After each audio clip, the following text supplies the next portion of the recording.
ubundi nawe yavuze ngo ibya Yesu birandenze. Yesu naduhana umugisha. Turamaze kumva amajambo menshi cyane kandi nkabitekeranya. Yesu nyiri ishengero ari hano kugira mugenzi wawe turi kumwe na Yesu.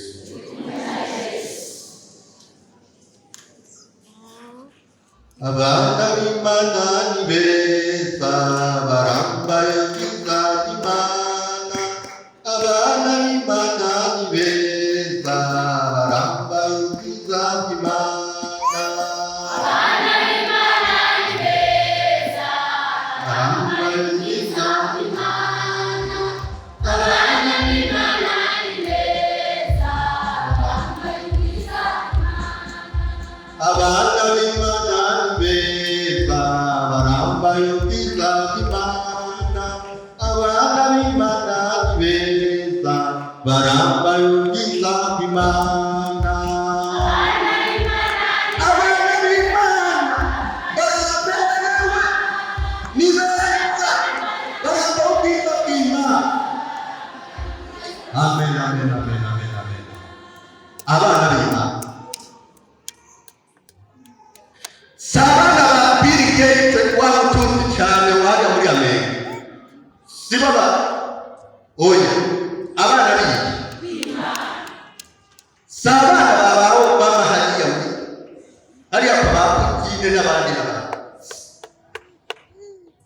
abana b'Imana ukuri kose nawe utambaye ikirato ukabura umwana w'Imana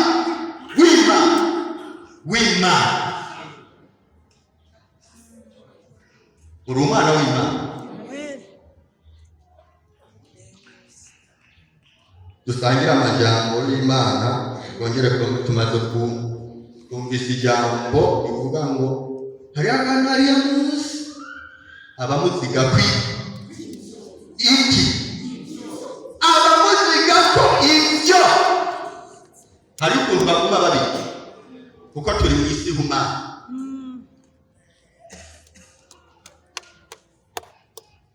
Hapo nijoro nura bakuma ngo be kuko muda ni muda.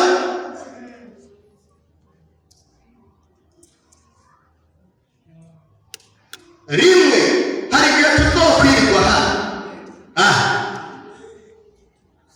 twirirwe mugabo wowe ukabura umwana w'Imana umuzigaho ibyo hari umuzigaho uguma nubwo ndi kurima nubwo ndiko ndarope ku muceri nubwo ndiko ndatera ibiharage mugabo umwanya n'umwanya ngumane yatabugera ushobora kukaca tugenda.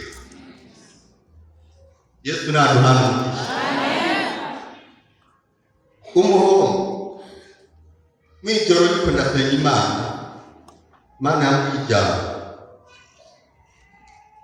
ijambo none nta muntu twese ntituzi ko iwacu isi yose iwabo wabize tugira tuvugane ijambo Imana yambwiye iranababwira ijambo rikaryoshe. Ariko umugororotsi acakira ukuguru kugumu gakijeje umwana w'Imana kuko iwacu ni mwe. Mana yambwiye ngo ndabibutse ahantu abadayimoni batinya mugumugeni wa Kristo yitirirwa Kristo ariko arajanjwa akina akibagira. Imana yambwiye ngo nsubire ndababwire bene data nshuti z'umusaraba ikuzimu ngo ni habi n'abadayimoni barahati mugatwe ingenzi kirajamo gasanga umuntu ari ngite aho twahagiye icyo ngo Imana ngo irafise ingeri izobigenge yahejeje kubi byose tumvise muco tutarahishurwa niki uko tuzoza abantu bakankana bamwe ngo mufise amazuru maremare abandi magufi abandi bakuru ibyo ni zero. Hari uko tuzoza nibyo wari ukwiye kubiganirwa ngo ntibirahishura ku kintu kitarahishura uguma ugihamiye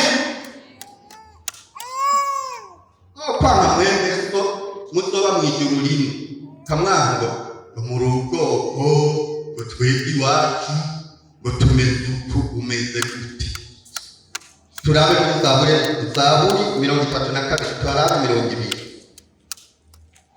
Zaburi ya 32 ku murongo wa 10 n'uwa 11. Zaburi 32 ku murongo wa 10 n'uwa 11. Urupapuro 633. Ndibaza mwashitse kuko turanyaruka.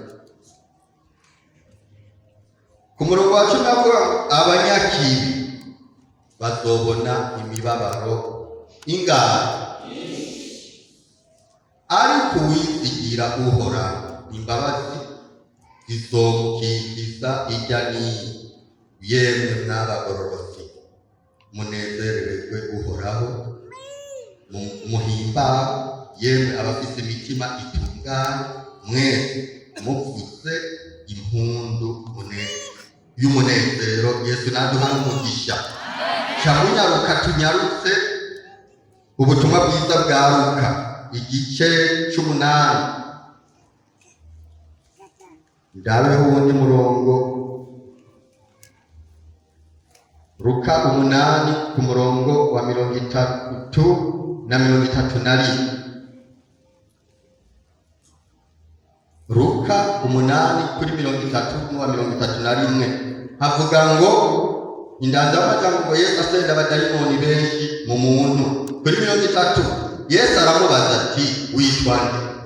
Aramwishyura ati ndi Gitero, kuko abadayimoni benshi bari baramwinjiyemo. Baramwinginga ngo ntababarire kujya hehe.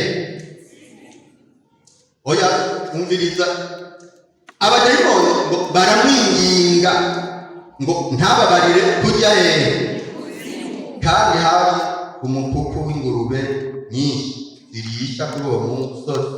Baramwinginga ngo abemerere kuzijyamo, arabemerera. Yesu nahabwa icyubahiro. Kishaka kubigisha igikuzimu twebwe wacu n'umwijuru. Umugabo ngomba ndababwire ko Imana yambwiye ngo aho hantu harinda hananiza abadayimoni bagatinya, ku mukristo ariko arajya mu ijuru hange bwira mwene ati hange nimama kujya gusambana hange. N'abadayimoni bariko barahatinya baramwingiza. Turakwize ntutubwire kujya muri geno ose. Yesu nadufashe. Aha muri Zaburi twasomeye iryo jambo rivuga ngo abanyakibi bazobona imibabaro myinshi. Iyo bene data umubabaro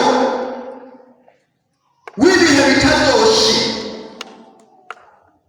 Abagororotsi nabo bazogira umunezero w'ibihe bitazoshira n'ibintu bibiri.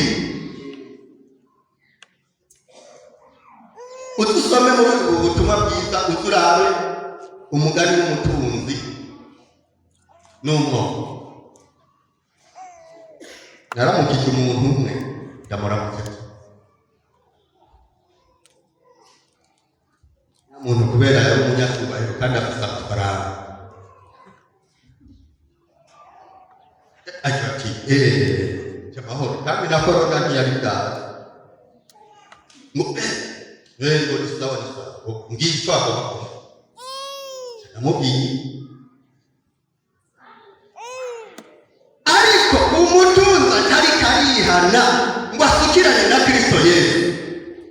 Amaze kujikuzimu hamwe abadayimoni batinya, nta jambo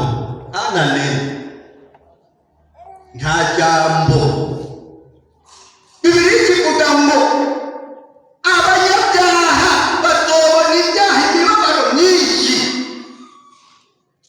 Amisi hari umuntu ataragira ikibazo yumva babaye kumva usugerijwe n'intambara n'amagerageza kwiyumvira ati hajya Imana tuza tuyikura, hajya gucisha mu mibabaro ibiri kiraduhingura kugira twege twibuka ati iyi si bwabo twumiye ku kintu zero atatu imana zero. Umuntu agomba kunga ubucuti n'ijuru natera ibitugisi arabe asiganirwa ibyo twashyize by'ubugingo budashira. Bibiliya ivuze ngo abanyakibi bazobona imibabaro myinshi, si umwe, si ibiri, si itatu, ni myinshi, ariko ngo abagororotsi hariko bazome kuko kuntu ni kurata ijuru. Warasifiwe sana, urabirindiriye nanjye ndabirindiriye. Twasomye ngaha Yesu ariko arakora igikorwa, aragenda acahura n'umuntu yari yinjiriwemo n'abadayimoni. Yesu yarumva. Ubushize twaravuganye cyane muragiye. Pawulo yari karandikira abantu arababwira ryashengero ry'Abaroma, arababwira ati nuko bene data n'abahanura kubw'imbabazi z'Imana mutange imibiri yanyu ibi bimaze byera bihimbara Imana, niko kuyikorera kwayo kuzogira ikimazi. Umuntu w'Imana ari mu kimazi akagenda ikimazi kiva hariya ubuntu bw'Imana indani mu muti ukaca buseseka inyuma. Uri kuragenda nawe utapfa. Abarimwo abadayimoni bakubona batangura kwiga ubushobozi. Bene data muze dukizwe twuzure ubushobozi bw'Imana. Ubushobozi bakoze Imana musenge muzure ubushobozi bw'Imana. Muriko muragenda gusa mumere kuma kwa Pawulo ngo hagiye gusa afashe ikoti yakiye agaterera ku muntu. Ubwo nyene n'ikoti rya Pawulo ryari mu bushobozi bw'Imana. Ufite ubushobozi bungana gutyo, urafite ubushobozi, ufite ubushobozi murinde kuririmba, urafite ubushobozi bw'Imana. Musenzi gusenga, urafite ubushobozi bw'Imana. Bakazi b'Imana ko musigura mukayikorera mukaru, ubushobozi bw'Imana bubarimwo kuri umukizwa n'umupane rwose. Ubushobozi bw'Imana bukurimwo, ni mpema reka n'abandi bukurimwo. Wa mugabo we urimo ubushobozi, wa mukenyezi urimo ubushobozi, wa musore urimo ubushobozi, wa mwigeme urimo ubushobozi. Ubushobozi bw'Imana tugomba tubahamagara. Hari umutama yitwa Ahi rite sabo benete glory man. Ahi mutama yari ubushobozi bw'Imana, yarashaka mugi mpemu y'Imana yakumiterana mukayo wawe atarigira ibintu ngo yihishe. Bakoze b'Imana musenge muzure ubushobozi, mumenye ishengero murongoye neza, mumenye abo mukorana imbere bameze. Hari abantu musangiye ubwenge, atari abantu bagomba kuzobahezaga muri ubu butaka bw'igihugu. Barire hano kubirondera mu mubiri witegereza umubanzi ujye ku mazi kuko ngo hatari ugushirwa n'Imana abantu bagenda gukora. Mukayo ko wamubaraza yishi mukamuhemu w'Imana ahishwa atarabwira umutama yari mpemu y'Imana. Uraraba niyashika imbere y'umuryango uca umuryango ikaribuye yewe mukayo kwa tibimeze ukuntu umuntu w'Imana ari mu bushobozi bw'Imana. Iki gihe ni igihe kibi,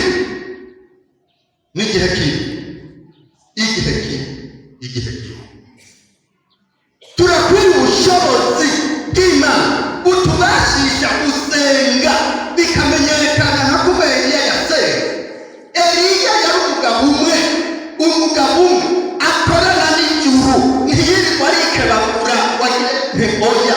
yari mu bushobozi ayihamagaye yacitse ku gutwi kumvira Eliya arahamagaye ikakibanza kandi ntirinamba ngo marayika ngo Gaburiyeli direkite n'Imana Eliya agenda ku ibwami aha kubera ibyaha mwafashe mugakondorera abantu mukaba ishyiringira gusenga Imana hari ubu ndabitegetse twamaze kuvugana n'Imana ngira ndayibwire imvura ihagarara ibyo wigira ngo umwami ndakwereke ko uri umwami nkaba umukozi w'Imana ndakwereke ko ari ububasha busumba umuntu akozi w'Imana uzura ubushobozi Imana gamuhemu yera ni wowe umukozi w'Imana uri mu bushobozi bw'Imana bazokuroga ntabwo bazoguhiga abazokwigira icyobo bazogutaha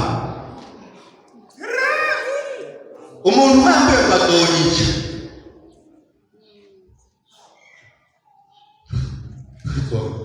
bwa mbere bamureka gutinya urupfu mumenye Yesu ko ari dore ngo yakiyemo bwa kabiri nzone ati Yesu nzone kuko hari ibyo byikorera hari igihe nzone chandajya ndamubwira ngamo namubwira ubu ngomba mpindura amasengesho nahora senga ndiko ndajya nisozeze ubu nzomari ndiko ndajya nwanifana mbere wenda kugangiteko mpegera amasengesho kandi njyakiba nakapari tugiye kumushingura ku ntara niyari mugana wanjye ndashagira ubuntu bwo gukorerwa mwirinde kuvuga nawe hari ubushobozi burutubu aha Eliya amubwira mbere uruguhemu ndayishyize mu gipfura ayishyiraho Imana bari bamaze kuvuga nawe muntu utavugana n'Imana uragora urasigaye muri ubu bugaragu urasigaye kubera kukivugana n'Imana benshi basigaranye inzira yitwa ubupanekode mu bw'ubukristo twezwa kwihana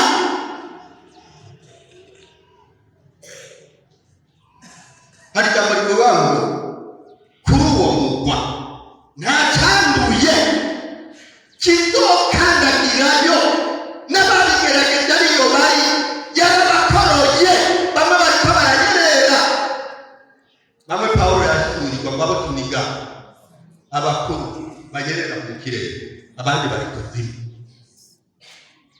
kaca wibaza ngo uriko uragenda nawe abwiye ubushize ati dukizwe umushatsi ukizwe ugwara ukizwe ubwanwa bukizwe impuzu ikizwe uriko uragenda wumva ugenda tayari isaha igeze ndakira ikirere rayi ibyo ni byo byizigiro by'umugororotsi Eliya acayishyira mu mufuka atari burya aho umunyarwanda yarinde ngo abisi ntibatubuze babona gusangira ibiharage agenda muri sentare ugasanga baramutsindishije wafise ijambo ugakira ugasonza ari kihangane umugororotsi w'Imana yanga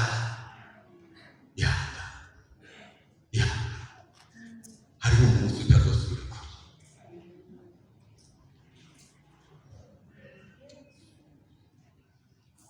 Eliya Imana igenda hariya zogushyigikira mpaka imyaka 3 niyo ashaka kavuga imyaka 7 yari 3 n'amezi rondera ubwo bushobozi nibwo dukeneye bene data dusenga Imana nitwuzura ubushobozi madamu namubwiye ati rero madamu jewe yindi ndumva ko ngira ubushobozi Imana yangira ubuntu kuzofata umurozi ngaho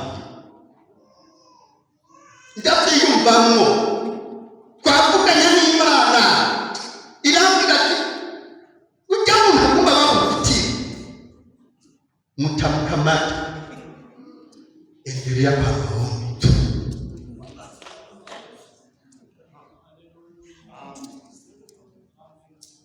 Reka kubeshima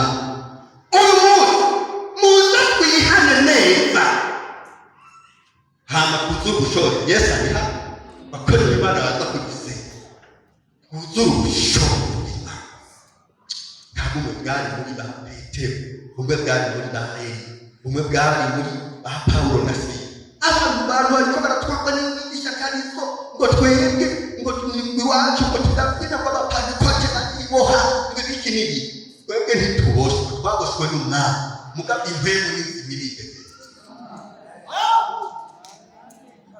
Paulo na Sila babashyize mu ntare zibiri bakeza aba bagabo bagenda bavuga ibintu bigomora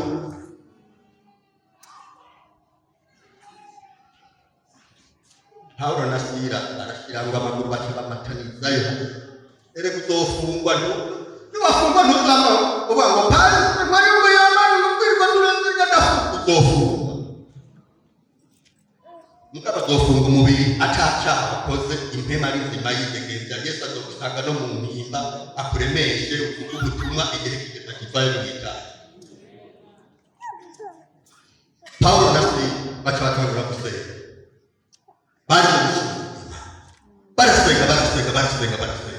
bararirimba hacakora iki kintu kitari bwigere kiba baboshe iyumvira umuntu aboshe hari abantu baseka mwigeragezwa ngo n'ugusenga byananiye bagakabura gutahana Imana ngoja ngo yakabaye Imana ngo ibi bintu ngo bikambako ngo ntabura urubyaro ngo abandi ngo barufise ngo ningene muhore ibikorwa kigira cumi amasikanwa amashimwe ibintu sivyo zuko warabi kene usho gamu Paulo na Sila ubushobozi bw'Imana bucawe ngo inzira zigufi nyamugigi ibohero ngiryo ririmbo bararirimba umukuru uburinzi bohera kikaraba imbohezeranye Imana nandike Paulo yewe wigirina niho turi iramugenda ati niho turi abantu b'Imana niho turi abagororotsi niho bakiri igituma igihugu kimukibona gishaka mu izuba akagahembwe tugafise abantu no bose bariko banyonga abavuye gusambana kuri dogodogo bakagenda amenga ntangorane ngo bariko bararya ikirori nukubera wowe wamugororotsi ubwo itamambi hasi w'ingirima ati yewe ibuka n'abajyanye bagirire neza umunsi twavuye ngaha tukagenda rayi umunsi twagiye bazoca bamenya agaciro k'ubukira bya byago rero bizoba bigira bishikira abanyabyaha bimwe Bibiliya yatubwiye ko abanyabyaha bazobona ibyaha byinshi Yesu acabigisha arakankamira impembe arayibaza turi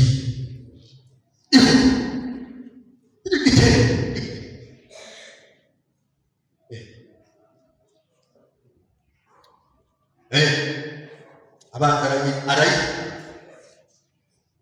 zikadira mu sabare nziriza abadayimo ugwabo rwarakaze ngo uherayo warakaswe nta yungururizo Satani n'abadayimoni bake nibikunda Imana yararukase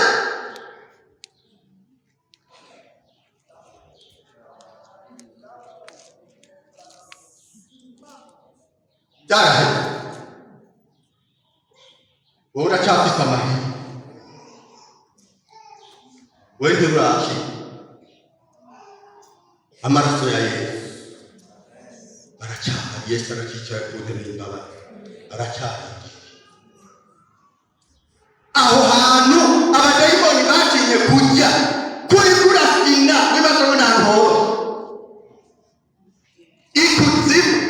Abadayimoni barinda bakakamira Yesu dushakurira muri zijya ngurube kuko ntutubwire kujyayo hameze nabi. Ajya muri byabo bintu byaciye ababyoshobo byatabuze wari kutureka tugasubira warahe mugabo waraka Imana ivuze ngo ndarushye nuko nyine kangarukereza ngaho imvugira kwiramara n'umugabo ikundwa n'abantu. Turacumba ayandi makuru bene da Imana yambwiye n'ijoro David urambwira itorero ryanje usubire ubibutse ko ikuzimu ari hano barondera ubugingo budashira.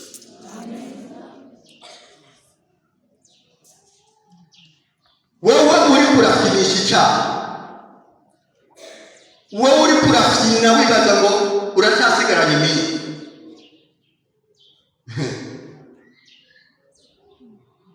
Nta gihe gisigara. Ibimenyetso byose Yesu yavuze ndabona nta wuzi icyo Imana irindi, ariko Imana ikorera umwanya wawe.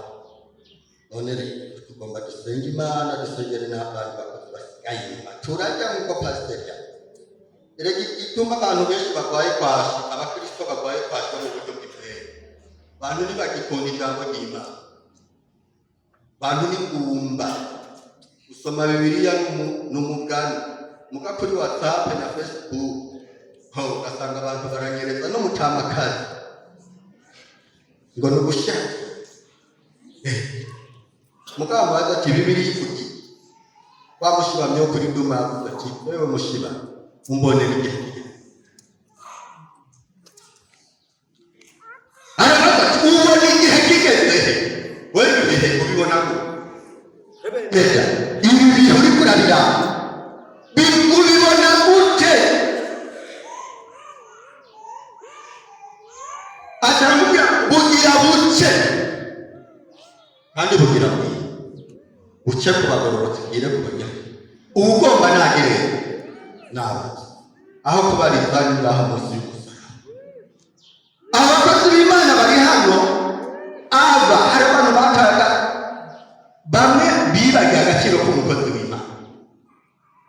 Reka ndakabavugire aba bitwa bakora si igikorwa cy'ifyeri, si ifyeri n'abakozi. Mbere Imana Yesu ajya kugira abashumba bimbura kimaze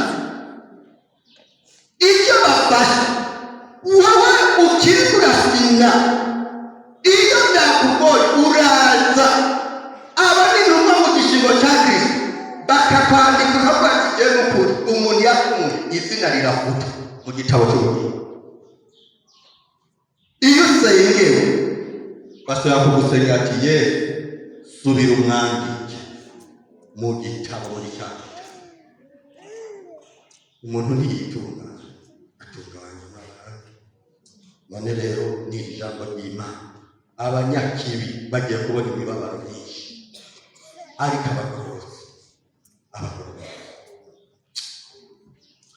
Mwami wacu Yesu Kristo, haleluya, amen, amen, amen. Turagushima kuri ubu musozi waruhagarika aho washyize izina ryawe ngo rihabe. Turashima kukundira ishengero uri kuraritunganya biciye mu ijambo.